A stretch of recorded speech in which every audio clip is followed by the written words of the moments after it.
Natapos ang ating last chapter sa Dandaden, kung saan may isang kalaban ang lumabas, at nais nitong kunin si Shiratori. Sinubukan namang pigilan ni Okaron ang yokai, ngunit kinain sila nito. Nagawa naman nilang makalabas gamit ang lighter na rosary, kung saan sinunog nila ang buhok ng kanilang kalaban na sumama sa pagpasok ni Momo patungo sa kanyang tiyan. Ngayon, atin nang simulang talakayin ang susunod na chapter ng Dandaden, at ito ay ang chapter 15 at 16.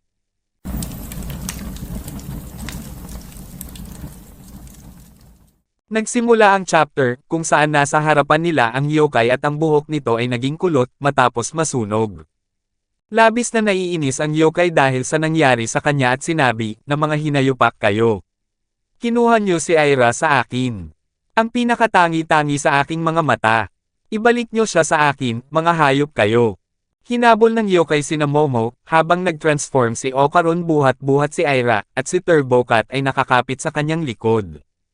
Habang tumatakbo ang dalawa sinabi ni Okaron na si Aira-chan ay tunay na sakit sa ulo. Natutuyo na ako, anong gagawin natin ngayon Momo-chan? Sinambit ni Momo na tumakbo ka lang, may ideya na ako. May mga napakaraming bagay naman ang nakaharang sa kanilang dadaanan at sinaad ni Okaron na tama yan, tumakbo lang tayo. Napakaraming basura sa ating daraanan at hindi ko kayang tumakbo ng mabilis. Bigla namang nakahabol ang yokai sa kanila at nasa itaas nila ito, na ikinagulat nila habang sinabi ng yokai na hindi ko kayo hahayaang makalayo. Mga siraulo kayo. Umatake ang yokai gamit ang kanyang paa, na tumama kay Momo na labis niyang dinamdam, na ikinabahala ni Okaron. Habang nakahandusay si Momo, patuloy namang hinabol ng yokai si Okaron at mistulang parang gagamba ito kung kumilos. Sinabi ng kanilang kalaban na ibalik mo sa akin si Aira. Ikaw na walang kwentang asong kalye. Patuloy naman sa paglayo si Okaron sa yokai, habang sinasabi nito sa kanyang sarili na natutuyo na ang utak ko. Sinambit ng yokai na sa ganitong tusong maliit na maze, walang paraan para makatakas ka gamit ang aking acrobatics. Hindi tumitigil sa paghabol ang yokai kay Okaron, habang ginagamit niya ang mga bagay na nakatali sa kanyang buhok, upang atakihin ang ating bida. Nagawa naman niyang matamaan si Okaron at tumama ito sa mga bakal, na naging dahilan upang mabitawan niya si Aira, at bumalik ito sa pagiging tao. Labis na nasaktan si Okaron sa natamong pinsala sa likuran, at nahihirapan din daw itong huminga. Habang nakahandusay ang dalawa, ay nasa itaas naman ang yokai at sinasabi, na ayos lang, Aira, kung ayaw mo talagang tawagin akong mommy. Basta hayaan mo lang akong makasama ka. Alam ko na kung kakainin kita, magiging laman at dugo kita, at magsasama tayo hanggang sa huli ng ating buhay. Kaya hayaan mo akong kagatin ka. Sinubukang kunin ng yokai si Aira, ngunit hindi niya ito magawa. Sinambit ng yokai na anong nangyayari. Hindi ko maintindihan kung bakit hindi ko magawang makalapit. May bigla namang nagsalita at sinabi na ang acrobatics mo ay walang kwenta sa lahat ng nakapaligid dito, di ba? Mukhang ayaw bitawan ng lola na may sunog na buhok na kulot ang mga bagay. Ang mahabang buhok ng yokai ay bumuhol sa mga bakal na nasa itaas niya na naging dahilan upang maging limitado ang kanyang pagkilos. Ang nagsalita pala ay si Momo na nakabangon na sa natamo nitong atake at sinabi pa na magaling Okaron. Napakagaling ng ginawa mo habang tumatakas. Napaubo naman si Okaron at sinabi na sa wakas nakakahinga na din ako. Pinagsisire ng yokai ang mga bakal na pumipigil sa kanyang pagkilos at sinabi, na huwag kayong umarte na para bang sapat na ito, upang pigilan ako. Napasigaw naman si Okaron at sinaad, na hindi ito maaari ayasesan. Sinisira niya ang mga pumipigil sa kanyang pagkilos, upang makatakas. Sinabi ni Momo, na hindi sa aking mga kamay. Ginamit niya ang kanyang psychic power, at hinawakan ang mga paa ng yokai. Sinambit naman ng yokai, na ikaw namang mangka. Huwag mong balakin na hawakan ang magaganda kong binti. Habang pinipigilan ni Momo ang yokai, sinabihan niya si Okaron na gamitin mo ulit ang iyong kapangyarihan. Hindi mo pa ito ginagamit di ba? Ibigay mo ang lahat at talunin mo siya. Sinabi ni Okaron na talunin siya. Paano, na ikinagulat naman ni Momo. Sinaad pa ni Okaron na noon nang nakipaglaban tayo sa sumo alien, ang katawan ko ay kumilos ng mag-isa, at natapos akong kagat-kagat ko ang daliri nito. At sa bound spirit, ang naiisip ko lang ay tumakas. Hanggang ngayon, wala pa akong sinaktan ng sinasadya. Nagalit naman si Momo at sinabi na sa lahat ng oras ay ngayon pa talaga. Basta't talunin mo na lang siya. Sinambit ni Okaron na sisipain ko ba siya na parang isang soccer ball, o ano.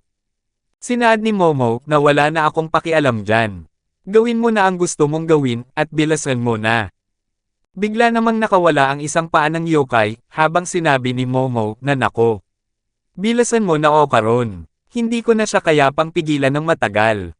Tuluyan nang nakawala ang yokai, at sinisira ang mga bakal na pumipigil sa kanya. Sinabi din ng yokai na papatayin ko kayong lahat. Sumigaw naman si Momo at sinabi na Okaron. Bugbugin mo na siya.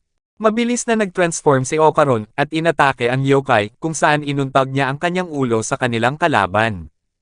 Tumama ang atake ni Okaron sa sikmura ng yokai at nasira din ang mga ngipin nito. Tumalsik ito ng napakalayo at bumangga sa pader. Ang kanyang mahabang buhok ay naputol din. Sinabi ni Momo na ano ang nangyari. Kahanga-hanga, hindi ko alam na ganyan ka pala kalakas, Okaron.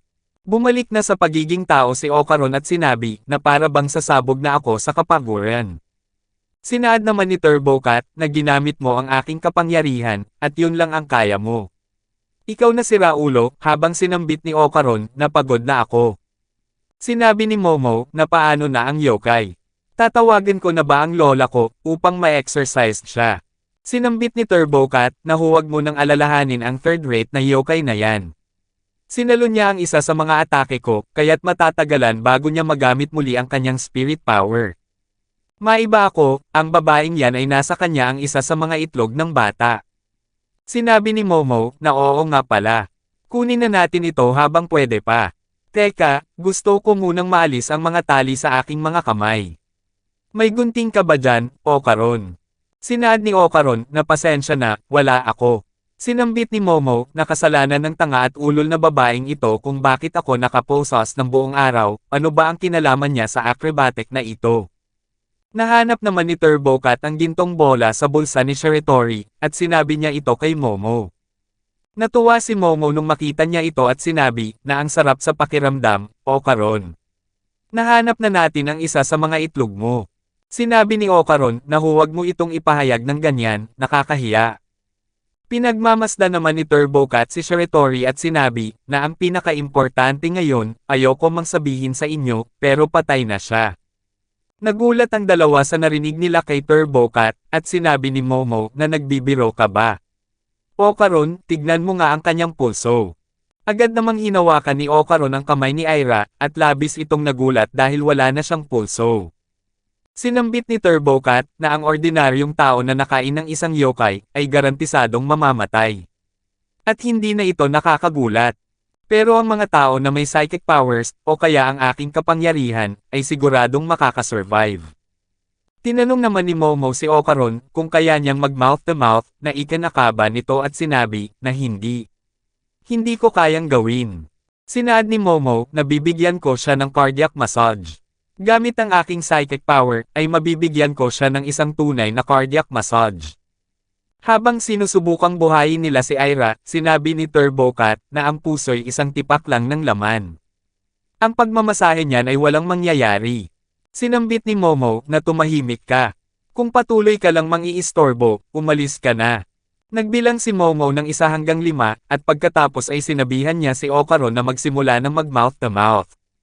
Agad namang ginawa ni Okaron ang inutos sa kanya ni Momo at paulit-ulit nila itong sinusubukan.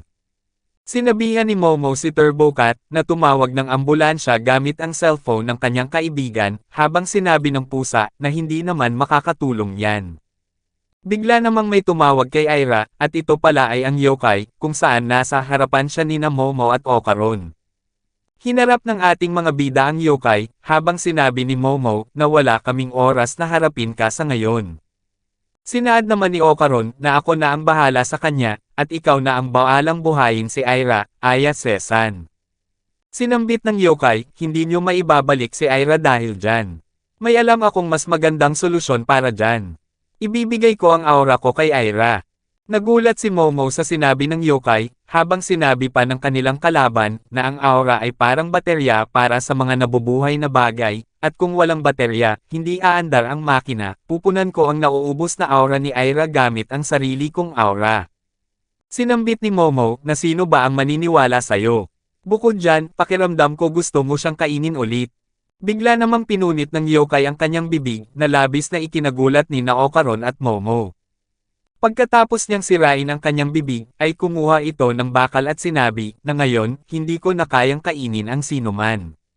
At kung hindi pa din ito sapat para pagkatiwalaan ako, ay pwede niyo akong paluan ang ulo ko gamit ang bakal na ito.